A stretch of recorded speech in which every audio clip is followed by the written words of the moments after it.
Hey everybody. Just thought I'd make a new clip now, a bit more structured.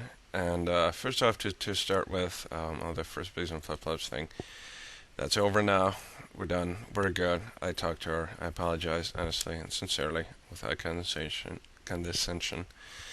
So that's all over now. So hopefully, you can prove your worthiness as atheists, and you know, put those behind you as well. And just get on with life. And if you can't, then I'm sorry. Then you're essentially proving that, unfortunately, yes, you do have some issues as well, despite what you may think.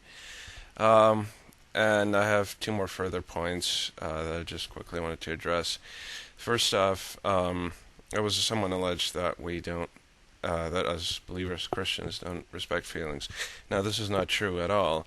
In actual fact, it's more a matter of a lot of us, or a lot of people who call themselves Christians, giving Christians in general a bad name. Um, and oftentimes, those don't really deserve to be called Christians. They're just, well, something else.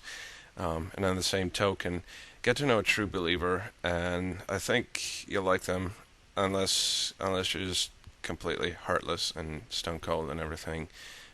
So if you want to prove your worth, and if you want to, by extension, prove the worthiness of atheism, well, get to know a believer. You know what? Because true believers will respect your feelings and will respect your opinion. They may invite a good debate, but I think that if you can't debate your beliefs, then you're insincere, you're insecure, and you might as well um, start looking for something else, because those who believe anything will fall for everything. So, or the inverse of that. Either way, um, trying to get to know someone who believes differently, and you might find that they're really good people. They just may have quirky beliefs or whatever, in your opinion. I mean, that's mine. Just because someone believes something else, I may think they're wrong. I may completely disagree with what they believe, but at the end of the day, it is also a biblical principle to let them be. If you know that you've tried your best to try to convince them of your side of the story, and they've decided not to believe you or to not agree with you, that's fine. It's on the same token that I believe that people should have the right to kill themselves if it doesn't harm anyone else in the process.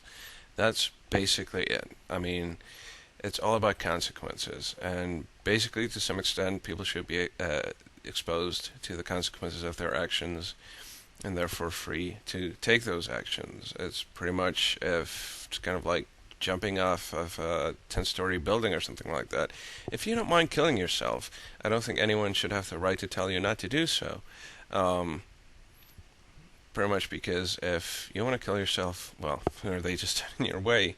I mean, if you honestly think that's the best thing to do, and you've talked to, you know, people you usually listen to, such as your family or good friends or heck, perhaps even enemies, well, as long as you've done that and you still think they're completely wrong, then go ahead, whatever. I mean, pretty much. And in some cases as well, you'll be doing the rest of us a favor. Um, it's just how it is with certain cases out there. Um, as long as they're not, harming other people or not harming them too much, what the heck. Um, and the same token, yeah. Again, just to reiterate, yes, you don't have to listen to anyone else's opinion. In the ideal case, again, you should not be forced to listen to anyone else's opinion. Um, and you know, in an ideal situation, that would be the case, but unfortunately, it's not.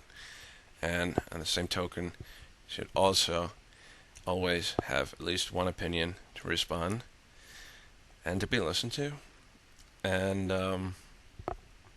if you don't make a serious effort, and if you fail, then you should be prepared to leave the other party alone and just go your merry way and not bother them. Because, again, if they want to have it their way, wonderful. If they die because of it, wonderful. And that's just that. And no, I'm not cocky. I merely believe in what I believe, and I know what I think, and I know why, and I can defend it. And if you don't like that, that doesn't bother me. Because as I've shown, I'll delete comments I absolutely don't like, and that I think are just plain rude. Uh, and on that note as well, try to be clever, and don't use swear words, because mature people don't do that. Mature people have no need to swear, or at least not vocally, or at least not openly. So, if you claim to be mature, try to show it, because otherwise, and maybe even in spite of, I will delete that comment.